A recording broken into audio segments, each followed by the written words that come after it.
ఎటువంటి కంటి సమస్యకైనా 100% ఆయుర్వేద పరిష్కారం సంజీవన్ నేత్రాలయ.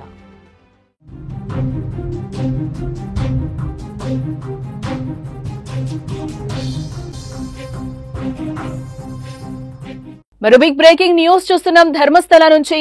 ధర్మస్థలలో ఉద్రిక్త వాతావరణం నెలకొంది. జనంపై పోలీసులు ఒక్కసారిగా కూడా లాఠీచార్జ్ చేస్తున్నట్టుగా తెలుస్తోంది. రెండు వర్గాల మధ్య గొడవ మొదలైంది. ధర్మస్థలతో పాటు వీరేంద్ర హెగ్డేపై కూడా తప్పుడు కథనాలు ప్రసారం చేస్తున్నారంటూ కూడా అక్కడ ఒక వర్గం ఆగ్రహం వ్యక్తం చేస్తోంది. మీడియాపై ఓ వర్గం కూడా దాడి చేస్తుంది. ఈ నేపథ్యంలో రెండు వర్గాల మధ్య కూడా రాళ్ల దాడి జరిగినట్లుగా మనకి బ్రేకింగ్ న్యూస్ లో సమాచారం అందుతోంది.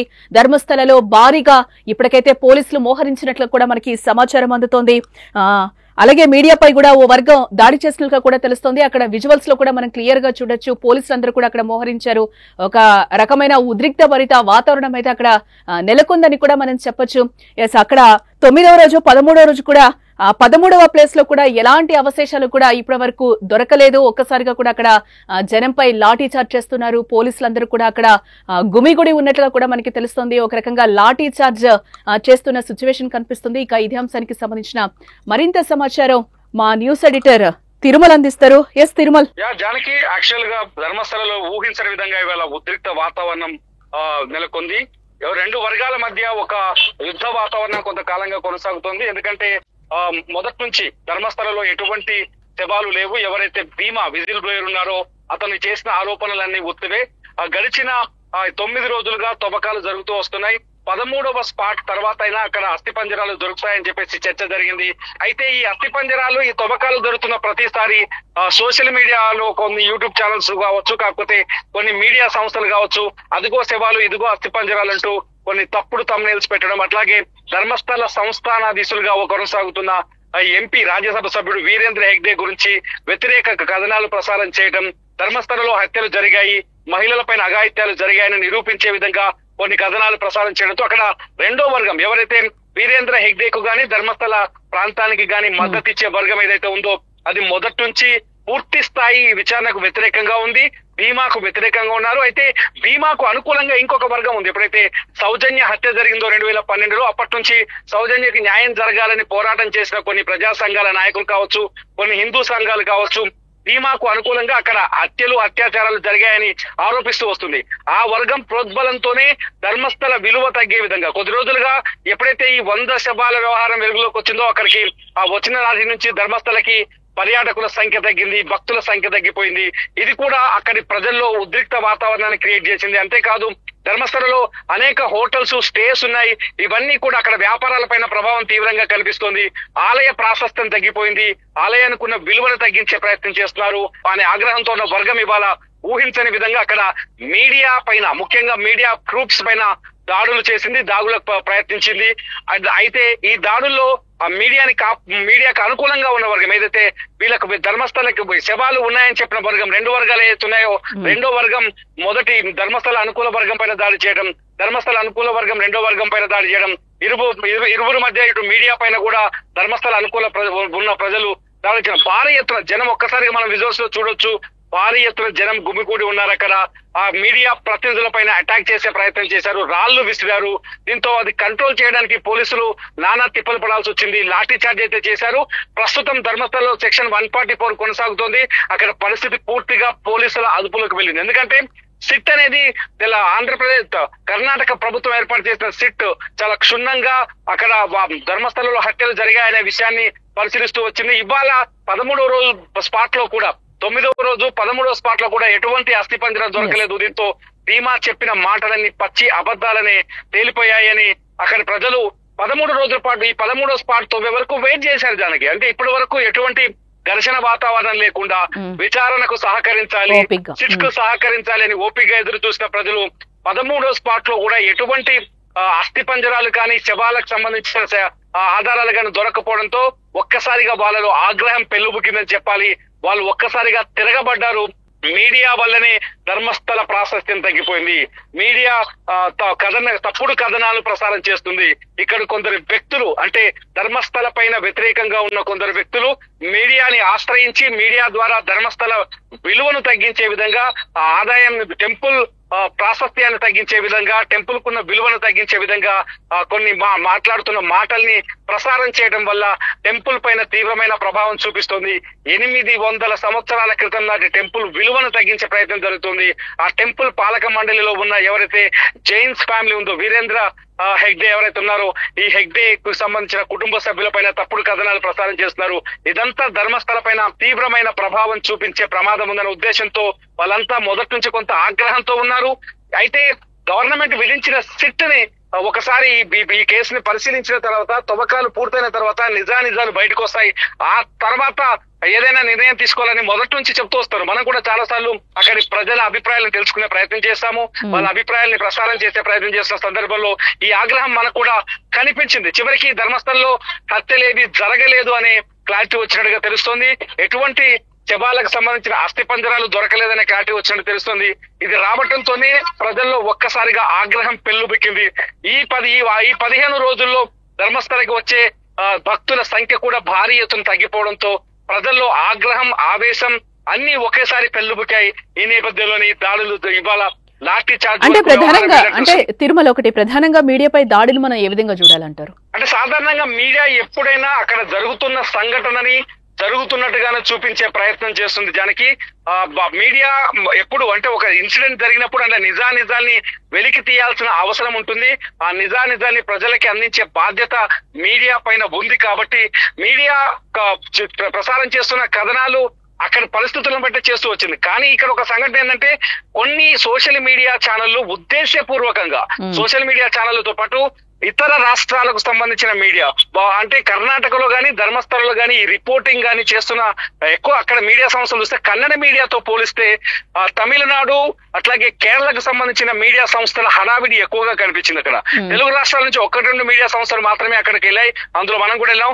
అయితే మిగతా రాష్ట్రాల నుంచి తమిళనాడు కావచ్చు, అట్లాగే కేరళకు సంబంధించిన మీడియా ఛానళ్లు, సోషల్ మీడియా ఛానళ్లు, అట్లాగే కర్ణాటకలో ధర్మస్థలకు వ్యతిరేకంగా పనిచేస్తున్న కొన్ని మీడియా ఛానళ్లు, అట్లాగే అక్కడ యాక్టివిస్టులకు సంబంధించిన కొన్ని సోషల్ మీడియా ఛానళ్లు, ఇవన్నీ ధర్మస్థలకు వ్యతిరేకమైన కథనాల్ని ప్రసారం చేయటం వల్లే ఈ పరిస్థితి తలెత్తిందని చెప్పొచ్చు. ఎందుకంటే థమ్స్ చూస్తున్నాం చాలా సార్లు, తప్పుడు తంబులు పెట్టడం, థమ్స్ ని అంటే రెచ్చగొట్టే విధంగా, లేకపోతే ఆ ప్రాంతం యొక్క విలువను తగ్గించే విధంగా, ఏదో 100 శవాలు దొరికిన విధంగా థమ్స్ పెట్టడం, ఇవన్నీ కూడా ఇక్కడ ఈ పరిస్థితికి కారణమయ్యాయి. మీడియా పైన దాడుల వరకు ఈ వ్యవహారం తీసుకెళ్లిందని చెప్పొచ్చు జానకి. అంటే ఈ సంఘటనతో తవ్వకాలు ఆపేసే అవకాశాలు కనిపిస్తున్నాయంటారా? అంటే ఒకటి జానకి, చాలా స్పష్టంగా ఇక్కడ ఒక విషయాన్ని గుర్తుపెట్టుకోవాలి. సిట్ అనేది ఏదో ఆషామాషి సంఘం కాదు, సంస్థ కాదు. సిట్ అనేది పోలీస్ డిపార్ట్మెంట్ లో అత్యంత కీలకమైన వ్యక్తులతో ఈ సిట్ ఏర్పాటు చేశారు. పోలీస్ డిపార్ట్మెంట్ లో ఎవరైతే ప్రణబ్ మహంతి ఉన్నాడో చాలా సీనియర్, ఆయన అడిషనల్ డీజీ హోదా ఉండి మరో 2 సీనియర్ ఐపీఎస్ ఉన్నారు. దాదాపు 30 మంది సిట్ బృందం ఉంది. ఒక కేసు పరిశీలనకు తీసుకున్న తర్వాత దాన్ని మొదటి నుంచి చివరి వరకు వెళ్లే వరకు ఏ కేసు విచారణ పూర్తి స్థాయిలో ఆగిపోదు. ఇక్కడ కూడా అదే జరుగుతుంది. 13 స్పాట్ పూర్తయ్యని చెప్తున్నాడు భీమా, ఆ తర్వాత మరొక 15 స్పాట్లు చూపిస్తానని చెప్తున్నాడు, మళ్ళీ ఒక కొత్త కథ చెప్తున్నాడని. సో ఈ సిట్ అతను చెప్పే మాటల్ని ఇంకొంత కూడా నమ్మకంగా ముందుకెళ్లే అవకాశాలు ఉండొచ్చు. లేకపోతే ఇక్కడ పార్ట్ 2 అంటే మొదటి పార్ట్ లో దొరికిన అవశేషాలు కొన్ని 6వ స్పాట్ లో కావచ్చు, 11వ స్పాట్ లో కావచ్చు, కొన్ని అవశేషాలు దొరికితే వాటి చుట్టూ కూడా కథనాలు ఉన్నాయి. అవి ఆత్మహత్యలకు సంబంధించిన కలేబరాలు తప్పితే అవి హత్యలకు సంబంధించినవి కాదనే చర్చ కూడా జరుగుతుంది. ఈ లోపు ఫోరెన్సిక్ రిపోర్ట్ కూడా వచ్చే ఛాన్స్ కనిపిస్తుంది. గడిచిన మరొక 20 రోజుల్లో ఫోరెన్సిక్ రిపోర్ట్ వచ్చిన తర్వాత తవ్వకాలు జరుపుతారా అనే ప్రశ్న కూడా కొనసాగుతుంది. ఎందుకంటే ఇప్పటికే దొరికిన అస్థికల పైన ఒక విచారణ రావాలి. సేమ్ టైం అతను చూపించిన 13 స్పాట్లలో తవ్వకాలు జరిపేటప్పుడు సిట్ కొన్ని జాగ్రత్తలు తీసుకుంది. ఆ జాగ్రత్తలు ఏంటంటే అక్కడ మట్టికి సంబంధించిన శాంపిల్స్ కూడా తీసుకుంది. ఆ శాంపిల్స్ ని కూడా ఫోరెన్సిక్ డిపార్ట్మెంట్ కి పంపించింది. ఫోరెన్సిక్ డిపార్ట్మెంట్ కి పంపించడం వల్ల ఆ శాంపిల్స్ లో ఎముకలకు సంబంధించిన ఏవైనా మూలాలు గాని, అవశేషాలు గాని, మట్టిలో మెల్ట్ అయిన సందర్భాలు గాని ఉంటే ఇవి బయటపడే అవకాశం ఉంటుంది. సో ఫోరెన్సిక్ రిపోర్ట్స్ వచ్చిన తర్వాత 2వ దఫా తవ్వకాలకు వెళ్తారా, లేకపోతే ఫోరెన్సిక్ రిపోర్ట్ తో సంబంధం లేకుండానే అతను చూపించిన చోటల్లో తవ్వుతూ వెళ్తారా అనేది అతిపెద్ద ప్రశ్నగా మారింది. ఇంకొక పాయింట్ ఏంటంటే, ఇవాళ 13వ స్థానం తవ్విన తర్వాత, 13వ ప్లేస్ తవ్విన తర్వాత ప్రజల్లో ఆగ్రహం కూడా కనిపించింది. మీడియా పైన దాడి చేయడం కావచ్చు, ఒక రకంగా సిట్ ని వ్యతిరేకించినట్టు అవుతుంది. కాబట్టి ప్రజాగ్రహం ఉన్న నేపథ్యంలో ఈ విచారణ అదే స్థాయిలో ఇప్పుడు కొనసాగుతున్న స్థాయిలో అంతే వేగంగా ముందుకు వెళ్తుందా, లేకపోతే మరింత సమయం తీసుకుంటారా అనేది కూడా కొంత ప్రశ్నార్థకంగా మారుతుందని చెప్పాలి జానకి. మొత్తంగా అయితే ఫోరెన్సిక్ రిపోర్ట్స్ వచ్చే వరకు కూడా ఈ ఊహాగానాలకి చెక్ పడే అవకాశాలు కనిపిస్తలేదు. ఎగ్జాక్ట్లీ ఫోరెన్సిక్ రిపోర్ట్ వస్తే గానీ ఈ చర్చకు గానీ ఊహాగానాలు గానీ పూర్తి స్థాయి తెరపడే అవకాశం లేదు. ఎందుకంటే అక్కడ వాదనలు రెండున్నాయి. హత్యలు జరిగాయి, మహిళల పైన అఘాయిత్యం జరిగింది, వాళ్ళని రేప్ చేసి చెరిచి అత్యంత దారుణంగా చంపేస్తారు, 450 మందికి పైగా మహిళలు ఉన్నారు హత్యకు గురైన వాళ్ళు అనేది వాదించే వర్గం ఒకటి బలంగా ఉంది. రెండోది వచ్చేసి ఇది టెంపుల్ ప్రాశస్త్యం, టెంపుల్ విలువను తగ్గించే ప్రయత్నం చేస్తారు, గుడి విలువను తగ్గించే ప్రయత్నం చేస్తున్నారు, ఆ గుడి నిర్వాహకుల పైన యాజమాన్యం పైన నిందలు వేస్తున్నారని వాదించే వర్గం ఇంకొకటి ఉంది. ఈ రెండు వర్గాల వాదనల్లో ఏదో ఒకటి ఫైనల్ గా తేల్చాల్సిన అవసరం ఉంది. కాబట్టి సిట్ కొనసాగే అవకాశం ఎక్కువగా ఉంది, విచారణ కొనసాగే అవకాశం కూడా కనిపిస్తుంది జనకి. రైట్ తిరుమల్. ఎస్, మొత్తంగా మనం చూడొచ్చు ధర్మస్థలలో అయితే ఒక ఉద్రిక్త వాతావరణం అయితే అక్కడ కొనసాగుతుందని కూడా మనం చెప్పొచ్చు. ఆ విజువల్ లో కూడా మనం చాలా క్లియర్ గా చూడొచ్చు ఎంత ఘోరంగా ఉందో. పోలీసులందరూ కూడా చాలా వరకు అక్కడ మోహరించారు, జనంపై కూడా ఒక్కసారిగా లాఠీ చార్జ్ చేయడం కూడా జరిగింది. ఆ విజువల్స్ కూడా మీరు ఒకసారి సుమన్ టీవీ స్క్రీన్ మీద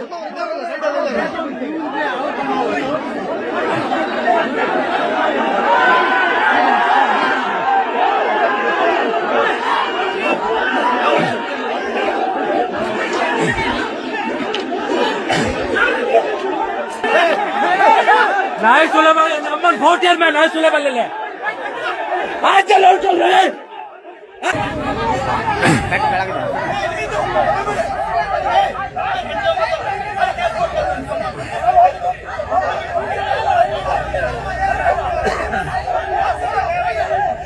हां सर हट पड़ा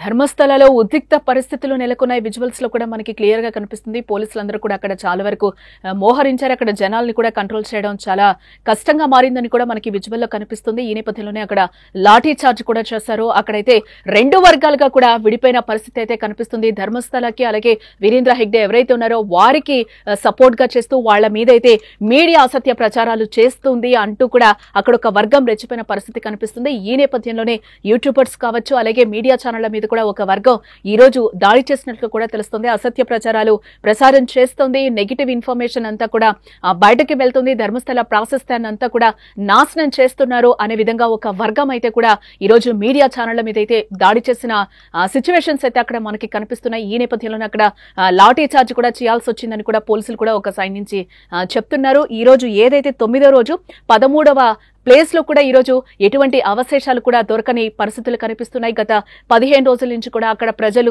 ఒక రకంగా పానిక్ అవుతున్న పరిస్థితులు కూడా కనిపిస్తున్నాయి. ఎందుకంటే చాలా వరకు అక్కడ మిస్సింగ్ కేసెస్ కూడా నమోదయ్యాయి. ఆ మిస్సింగ్ కేసెస్ కి సంబంధించి కూడా ఇప్పటి వరకు ఎలాంటి లిస్ట్ కూడా లేదు, డేటా కూడా లేదు, ఎరైజ్ అయిపోయిందని కూడా ఒకవైపు నుంచి పోలీసులు చెప్తున్న సమాచారాలు కూడా మనం చూస్తూనే ఉన్నాం మీడియాలో. సో దీనికి సంబంధించి కూడా చాలా వరకు ఆ బీమా చెప్పిన మాటలు కూడా ఈ రోజు అబద్ధమా అనే క్వశ్చన్స్ కూడా ఈ రోజు రేజ్ అవుతున్న పరిస్థితులు అయితే కనిపిస్తున్నాయి. తవ్వకాలైతే సిట్ ఇంకా కొనసాగించే అవకాశాలు అయితే కనిపిస్తున్నాయి. ఏదైతే అసత్య ప్రచారాలు చేశారో దానికి సంబంధించి ఈ రోజు మీడియా మీద కూడా ఈ రోజు దాడి జరిగినట్లు కూడా ధర్మస్థలలో మనకి తెలుస్తోంది. అక్కడ రెండు వర్గాల మధ్య అయితే గొడవ మొదలైంది. ఒక వర్గానికి సంబంధించిన వాళ్ళు ఈ రోజు దాడికి తెగబడినట్లుగా కూడా తెలుస్తోంది. ఈ దాడిలో 3 పర్సన్స్ అక్కడ కొంచెం గాయాలైనట్లుగా కూడా మనకి తెలుస్తోంది. ప్రధానంగా ఈ దాడిలో అజయ్ అలాగే అభిషేక్ కంచన్ అలాగే సంతోష్ అనే వ్యక్తులపై 5 గంటల ప్రాంతంలో ధర్మస్థల అలాగే మంగళ రూట్లో అయితే ఈ రోజు దాడికి తెగబడినట్లుగా కూడా ఒక వర్గం మనకైతే సమాచారం అయితే అందుతోంది. ఈ నేపథ్యంలోనే అక్కడ ఉద్రిక్త పరిస్థితులు నెలకొన్నట్లుగా కూడా మనకి సమాచారం అందుతోంది. ఆలయ ప్రతిష్టను దెబ్బతీస్తున్నారంటూ కూడా కొంతమంది ఒక వర్గం అయితే మీడియా ప్రతినిధులపై అక్కడ దాడి చేసినట్లుగా కూడా మనకి తెలుస్తోంది. ఈ నేపథ్యంలోనే అక్కడ 144 సెక్షన్ కూడా అమలవుతున్నట్లుగా అయితే మనకి బ్రేకింగ్ న్యూస్ లో సమాచారం అందుతోంది.